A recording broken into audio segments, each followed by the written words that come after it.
各位观众朋友们，大家好，我是惠子，今天来盘点一下热点最多的宝可梦。一、蛋蛋椰蛋树。蛋蛋表面上是类似蛋的生物，但是其实是植物的种子。它们有着特殊的心灵感应，保证6个个体聚集在一起。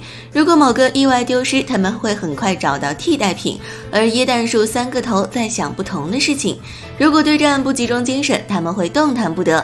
蛋蛋是超能草系的，被飞行系、毒系、幽灵系、火系、冰系、恶系和虫系7个属性克制，其中虫系属性能够4倍克制椰蛋树。无印篇章小只的小火龙妙蛙种子，杰尼龟击败了大量的椰蛋树之后，小火龙进化成了火恐龙，从此不听话起来。2. 班吉拉斯。班吉拉斯是非常凶猛的宝可梦，当它发怒的时候，周围的地形都会被其破坏殆尽，甚至达到了地图都要重新绘制的程度。班吉拉斯是恶系岩石系的宝可梦，其弱点有格斗、地面、虫、钢、水、草和妖精7个。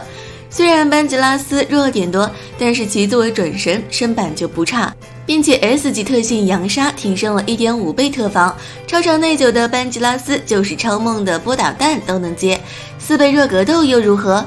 何况弱点多的班吉拉斯这里反而变成了触发道具、热点保险的绝佳条件。触发之后，班吉拉斯本身就高的力度更上一层，达到了毁天灭地的级别。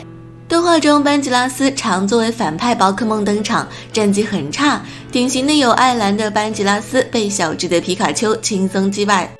3. 雪拉比。雪拉比拥有穿越时光的力量，据说只有在和平时代才会出现。雪拉比也是超能草系，参照椰蛋树的弱点。4. 长鼻叶狡猾天狗。长鼻叶和狡猾天狗都住在森林深处，长鼻叶用头上的叶子做成草笛，吹奏的声音令人不适。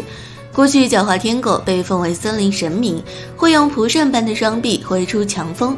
狡猾天狗是草系恶系，弱点有格斗、飞行、毒、虫、火、冰、妖精7个，其中虫系又是4倍克制，反正属性搭上了草系热点就是一大堆。动画中这也有一只狡猾天狗被小只的煤炭龟轻松击杀。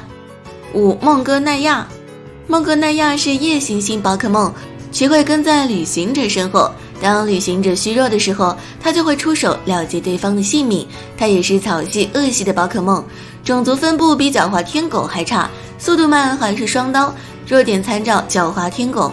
动画中孟哥奈亚是哈利的王牌，总是在华丽大赛使用，因为惊悚的表现也深得人心。6. 雪莉怪暴雪王。雪莉怪对人类有很强的好奇心，肚子上会结出树果，口感像冰棍，它会把这些果子分给好朋友吃，这点在动画中有体现。暴雪王在雪天会成群出现，但是当春天来临，成群的暴雪王又不知道去哪里了。暴雪王是草系冰系的宝可梦，这俩属性几乎可以说是最垃圾的2个属性，就这结合起来，弱点也是出奇的多。格斗、飞行、毒、岩石、虫、钢、火7个属性全部克制它。其虽然能主动开雪天，可是雪天根本没有一个成型的体系，它也就没有什么实用价值。卡洛斯地区冰系馆主德府有一只暴雪王，第一次被小只的摔跤鹰击败，第2次却和羁绊甲贺忍蛙打得有来有回。7. 萨路德。萨路德是剑盾新出的幻兽，将在今年的剧场版登场。目前通过解报数据已经能够得知其种族值，不过恶系草系的它弱点一样多啊，它虽然是幻兽，却是群居性，非常具有攻击性。8. 黛拉基翁。黛拉基翁是非常强壮的宝可梦，会保护弱小宝可梦而去和人类挑战，其是格斗岩石系的，弱点有格斗、地面、钢、水、草、超能、妖精7个弱点，但是黛拉基翁不管这些，其力度高，速度快，在别人出手前把别人打死，自己就没有弱点啦，正可谓是最好的防御就是攻击。好了，以上就是弱点最多的宝可梦。最后说一句，和草系沾上关系的基本上没啥好下场，除非你还有一个属性叫做钢系。我是惠子，咱们下期见。